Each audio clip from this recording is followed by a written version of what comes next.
Welcome back to Data Center News Asia. Sorry about that, I'm just trying to get the camera set up here, slightly different to in your office with a mobile studio production, as you know. Yeah, will probably still look weird, the angles will still be wrong, but it's part of the charm, right? There we go, authenticity, that's what people pay for. that's what we get paid the medium bucks. Yes, exactly. We've got some stories this week from Southeast Asia. We've got a couple of reshuffling of assets and ownership in different parts of the region, so let's kick off with Thailand, shall we? As a wise man once said. So Thailand's board of investors this week have approved a $727 million data center, which is the Z-Data facility. Yeah, well this is going through one of, I guess, an affiliate company, I suppose you'd call them, Stratus Technology. So they've applied for what will eventually become a 203 megawatt campus, I guess. This has been the CPGC industrial estate, which is down again, hot on the heels of the announcements last week, down in kind of the Rayong area in the Eastern Economic Corridor, kind of to the east of Bangkok. Yeah, so they said, yes, 23.7 billion baht, which is a pretty enormous number of bahts. Still quite low cost to build then for 200 megawatts. This must be a first phase or something. Yeah. Like you're not getting, even in Thailand, you're not getting 203 megawatts at, is that like $3.5 million a megawatt or something? Yeah, that would be like Beijing prices or less. But yeah, it looks like an interesting project. This is the first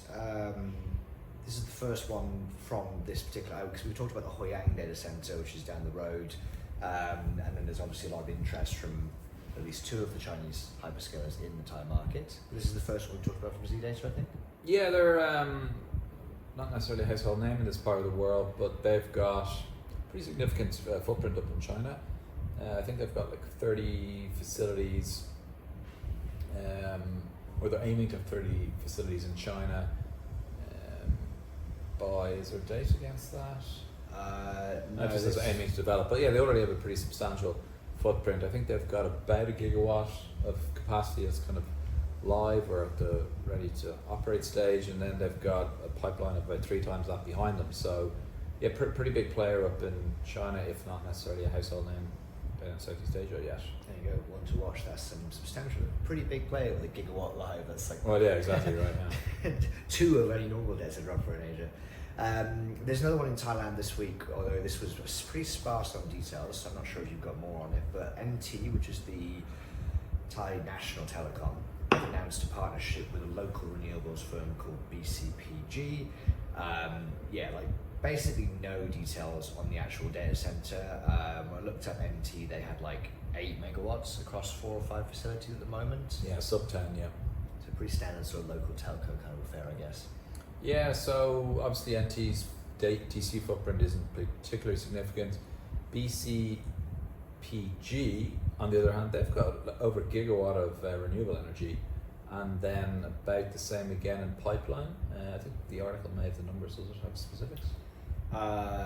It probably does, but I can't see it. Yeah, I think the article said nearly 1.2 gigawatts of live capacity, and then just under 1 gigawatt, I think it was, of pipeline capacity as well. So like from that point of view, I think the BCPG side could be a bit more interesting.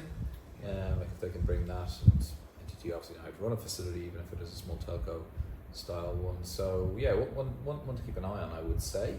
Yeah, well, it seems they're not sticking to an exclusive arrangement, because they were also the company that partnered with Control S for their big facility, and they've also they've filed planning permission for 2 other data centers, so they're hedging their bets with the foreign players, and others would say.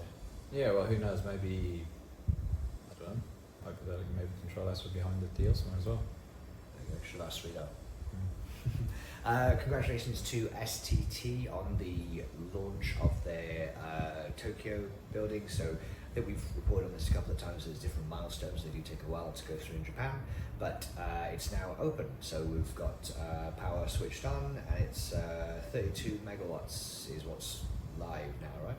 Yeah, so this is the first phase. So it's two buildings this development will be. So this is the first phase, which total is 70 megawatts. The first phase is slightly less than half. I think it's 32 megawatts if I'm not mistaken. But this is ready for launch. I've toured this facility twice at various stages. Nice facility, bang right in the middle of Inzai, where there's obviously a lot of demand. I believe a customer is already secured for, I think, the entire campus. So congratulations, STT. And yeah, we'll get the picture of the. It's a different ceremony. This is not the Shinto priest groundbreaking. It looks like there's some sort of drum banging going on. Wasn't invited to this one, but next time. Yeah, and congrats to the Goodman team as well, because this is on Goodman Business Park, so they'll both be happy to have that up and running. Interesting story from Hong Kong. This is not one that I was across, but I'm sure you guys have got more detail on this. So there's a group called Grand Ming who have been building 2 data centers. It's the iTech Tower data centers. So there's one in Wan Chai and one in Kwai Chung and one in Sheung Wan. And they are selling them. That's the first 2. Oh, sorry, they're selling the 2 new ones in Fanling. Yeah. Sorry, the iTech Tower 3.2 and 3.1. So two of one going. I don't know much about these iTech towers and where they are. No, iTech are like a pretty big, like they're a local colo player, but they've got a significant footprint in up in Hong Kong. Hong Kong's obviously a relatively big market, still a relatively important one. So this was kind of an interesting story. The fact that looking to kind of not over half developed. I think the iTech Tower 3.1 is quite advanced, nearly finished in fact, and then the one which is following up 3.2 a bit behind it. So these are both in Fanling, which is, I guess, a town you'd call it, in northern part of Hong Kong. And according to who was it? I think it was LinkedIn. He says that they're selling it to Bain Capital. Yeah, so that will be Chin Data / Bridge Data Centers, which is pretty interesting. So I don't know, maybe Grand Ming just don't feel they've the appetite or the wherewithal to run these facilities, and obviously a player like Chin Data Bridge has got a significant footprint and maybe take advantage of existing relationships and that kind of thing. So it's an interesting one, yeah. Yeah, good story for Hong Kong. NAVER Cloud in Korea took up some space, probably no surprise to anyone involved in Korea. NAVER Cloud, at least from LG, so these work together on various sites in the past. We've reported this on this asset a number of different times. So this is the CPP, Canadian Pension Plan, is that what you said it was a few weeks ago?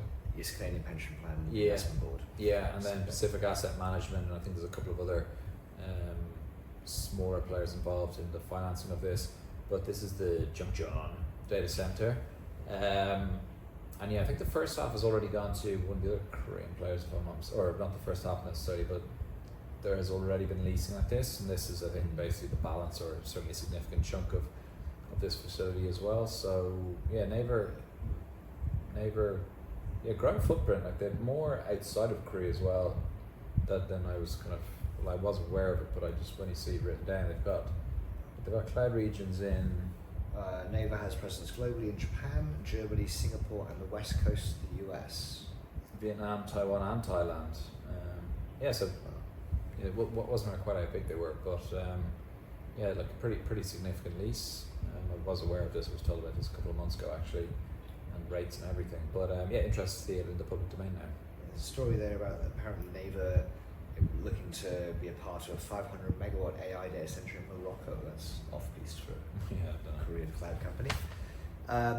There's some news here from Malaysia. So I think a few people had asked about this campus because it had been in the press and then disappeared. And that's the Logos and UEM Sunrise campus, which apparently has been shelved according to The Edge, which is the Malaysian publication that gets the scoop on some of these things. So apparently the partnership between Logos and UEM Sunrise has lapsed. ESR, the new owners of Logos, are not, I guess they're committing to core assets and core strategy in the countries they're strong in. I'm not sure what UEM's plan is for the site. Well, it's up for sale apparently. As per the article, they said that they're trying to recycle it to monetize non-core assets. So I think when ESR took over the Logos portfolio, like some of the assets just weren't going to suit their strategy, and it appears that this is one of the ones which kind of isn't in line with what ESR are doing. They obviously have a lot of development going on and a pretty huge pipeline. So like I said, I think this was kind of inevitable that some might fall through. Yeah, there was an IPO as well in Singapore. This is from Firmus, which is one of those kind of AI platform sort of GPU reseller groups. It seems pretty early in their journey. I don't remember these guys existing for very long to get $180 million. 2019, according to the article, yeah. Yeah, there you go. So that's fast cash for someone. $180 million like, valued IPO. Sorry, that's the recent raise they've done. So no word on what the actual valuation they're looking at for the platform, but yeah, probably a pretty substantial amount.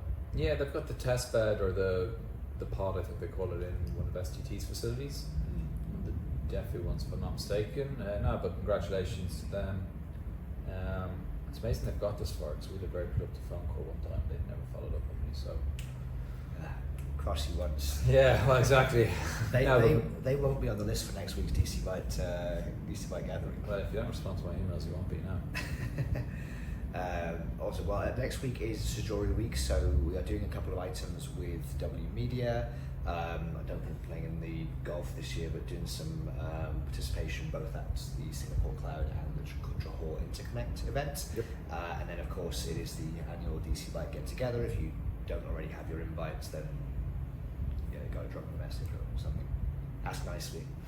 Yeah, and you have to be a potential client to get an invite, by the way, or else very important. That's the criteria. There you go. If Right. you've got one already, you are very important.